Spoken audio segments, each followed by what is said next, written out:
வணக்கம். இது He Man and masters of universe அந்த படத்தோட திரை விமர்சனம் தான். ஆக்சுவலாக இந்த படத்து மேலே ஒரு எதிர்பார்ப்பு நிறைய பேருக்கே இருந்தது. படம் எப்படி இருக்குது அதெல்லாம் தாண்டி உங்களுக்கே தெரியும். சுட்டி டிவி சாயங்காலம் அந்த ஸ்கூல் விட்டு வந்தோன்னே நாங்கள் சுட்டி டிவியில் போட்டு ஆடுவோம் பாரு ஒரு ஆட்டம். கிரேஸ்கல் கோட்டையின் சக்தி அந்த ஒரு டைலாக் ஆகட்டும், அப்புறம் அந்த புலி ஆகட்டும், அந்த ஒரு கார்ட்டூன் நம்ம ஆல்மோஸ்ட் நிறைய பேர் பார்த்துருப்போம். நான் பார்த்துருக்கேன். எனக்கு அந்த கார்ட்டூன் ரொம்ப பிடிக்கும், நல்லா இருக்கும். ஒரு சூப்பர் ஹீரோ கான்செப்டில் கொஞ்சம் அந்த மாதிரி ஒரு இதில் வச்சு கொஞ்சம் பண்ணது நல்லா இருந்துச்சு. தார் மாதிரி ஒரு ஏரியா. சரி, ஓகே, அதை விடுங்க. அதனாலேயே இந்த ஒரு படத்து மேலே எதிர்பார்ப்பு இருந்தது.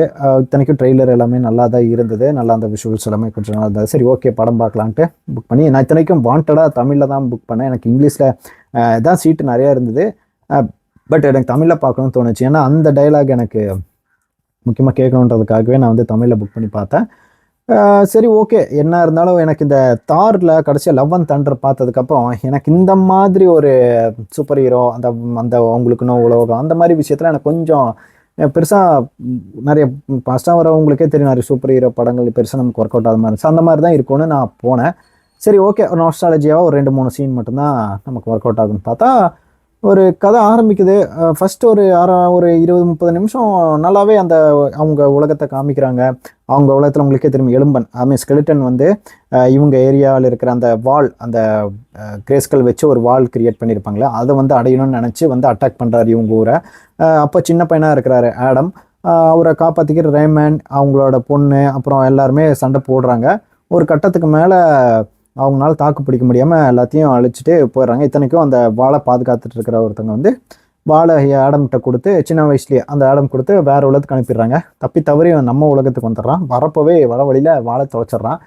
அந்த வாழோட கதையை ஊருக்குள்ள எல்லாருக்கிட்டையும் சொல்லிக்கிட்டு பெரிய பையன் ஆகிற வரைக்கும் அடல்ட் ஆகிற வரைக்கும் அந்த நம்ம ஊர்லேயே நம்ம மக்களோட மக்களாக இருக்கார்.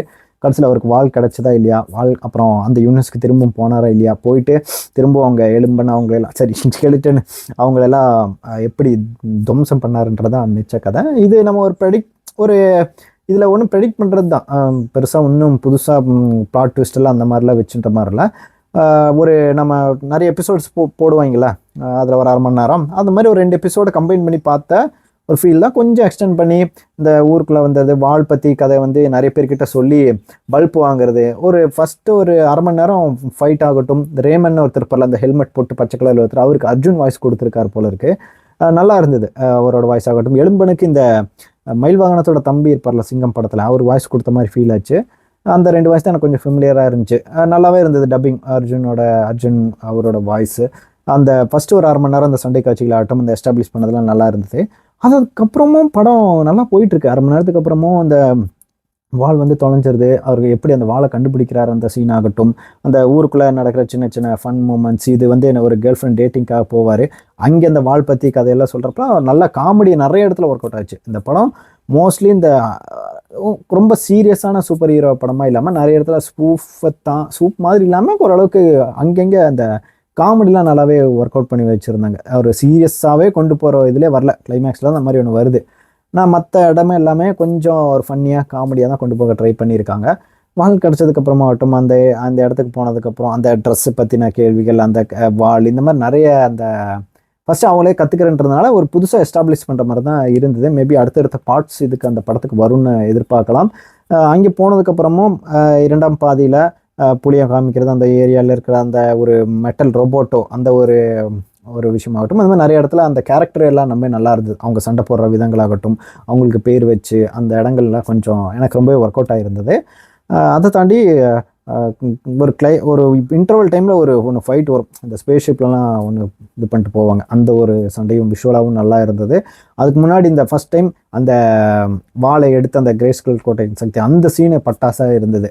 ஒரு ஃபஸ்ட் டைம் அந்த பவர் அந்த வாங்குறது அத்தனைக்கும் அந்த கெட்டப்லாம் வந்து சேர்றது எல்லாமே அந்த சீனில் நல்லா இருந்தது. செகண்ட் ஹாஃப்லேயும் அந்த கிளைமேக்ஸ்க்கு முன்னாடி ஒரு ஸ்கெலிட்டனோட வர சில சீன்களாகட்டும், கிளைமேக்ஸில் அந்த சண்டை காட்சிகளும் அந்த இடத்துல அவங்க எஸ்டாப்ளிஷ் பண்ண அந்த சீன்ஸும் நல்லா இருந்தது. இதை தாண்டி முடிக்கிறப்போ ஓகே, அடுத்தடுத்த படங்கள் அடுத்தடுத்த பார்ட்ஸ் இதுக்கு எதிர்பார்க்கலாம் அப்படின்ற ஒரு விஷயங்களும் பட்டுதாங்க. அதெல்லாம் ஓகேவாக இருந்தது. பட் அகைன் நெகட்டிவ்ஸ் என்னென்னா ப்ரெடிக்டபிள். மேபி நிறைய பேருக்கு ஒர்க் அவுட் ஆகாமல் இருக்கலாம். இந்த நாஸ்டாலஜியா ஃபீல் கிடைக்காதவங்களுக்கு இந்த ஒரு ஓகேஷான சூப்பர் ஹீரோ படமாக தான் இருக்கும். மேபி அந்த சூப்பர் ஹீரோ பவர் வச்சு பெருசாக எதுவும் பண்ணல. இத்தனைக்கு இந்த வரிப்புலிக்கு பவர் கொடுத்து அது எதுவும் பண்ணுற மாதிரி நிறையா காட்சிகளை இன்னும் வைக்கலாம். மேபி இது ஒர்க் அவுட் ஆகி ஓரளவுக்கு நல்ல ரிவ்யூஸ் தான் வாங்கியிருக்கு. ஒர்க் அவுட் ஆகி மேபி அடுத்தடுத்த பார்ட்ஸ் இதுக்காக கிரியேட் பண்ணால் அதில் நிறைய வேறு உலகங்களாகட்டும், வேறு சினாரியோஸ் மேபி அவங்க கொடுக்க வாய்ப்பு இருக்குது. அப்பார்ட் ஃப்ரம் தட் ஒரு நல்ல ஒரு ஜாலியாக கிட்ஸ் ஆகட்டும், நம்ம வயசில் இருக்கிறவங்க சுட்டிகளை பார்த்து பழகினாகட்டும், போய் பார்த்துட்டு ஒரு நாஸ்டாலஜியா ஃபீலில் படம் பார்த்துட்டு டீசெண்டாக வர்ற மாதிரி தான் ஒரு ஓகேஸ் வாட்சபிள் ஒரு சூப்பர் ஹீரோ படமாக தான் இருந்தது. தமிழ் டப்பிங்கும் நல்லா இருக்குது, விஷுவல்ஸும் எல்லாமே நல்லா இருக்குது, நல்லா பண்ணியிருந்தாங்க. ஓகே, இன்கேஸ் நீங்கள் அது ஆல்ரெடி பார்த்துருந்தீங்கன்னா உங்களுக்கு இந்த படம் ஒர்க் அவுட் ஆச்சா இல்லைன்றதையும் சொல்லுங்கள்.